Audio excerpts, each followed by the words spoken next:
Cristo. Oye, porque el único que es fiel se llama Jesús de Nazaret. El único que es fiel se llama Jesús de Nazaret. El amigo siempre te va a fallar. El amigo siempre te va a traicionar. Pero yo, tu Dios, no te voy a traicionar. Yo, tu Dios, te voy a levantar. Yo, tu Dios, te voy a dar la mano. Yo, tu Dios, voy a estar en el momento de tristeza, en el momento de alegría, en el momento de tribulación, en el momento de agonía. Cuando tú estás en la cárcel, Dios está ahí. De 10 amigos, solo uno te visita, pero Dios está 24/7 ahí pendiente a ti, porque la palabra dice que el hombre siempre fallará, pero yo, tu Dios, soy tu amigo fiel, pero yo, tu Dios, soy tu amigo fiel y estoy pendiente de ti, agarrado de la mano, agarrado, cubriéndote con mi manto.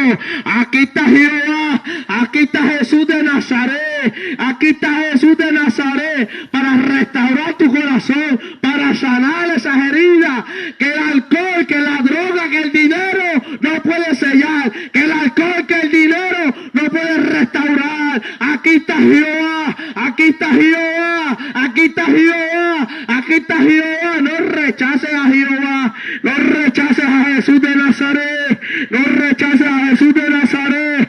Santo Dios, santo Dios, santo Dios. ¿Cuántas veces le has dado la espalda a Dios y aún sigues de pie? ¿Cuántas veces le has dado la espalda a Dios y aún Él está ahí firme, mirándote, cubriéndote? ¿De cuántos problemas te ha librado? Te ha librado de la muerte, te ha librado de tantas cosas y aún sigues de pie. ¿Por qué? Por el amor de Cristo, por su misericordia, porque todo lo que tenemos es por su gracia y por su amor, porque Él te ama, hermano. Venga aquí, no rechace la oración. Oye, da ese paso de fe, porque esto es un paso de fe y la fe viene por el oír, y el oír la palabra de Dios, el oír la palabra de Dios, el oír la palabra de Dios, y la estás escuchando hoy. No la rechaces, no la rechaces la voz de Jesús, porque es Dios el que te está hablando. Nada llena, solo la solución es Jesús de Nazaret, la solución es Jehová, la solución es Dios.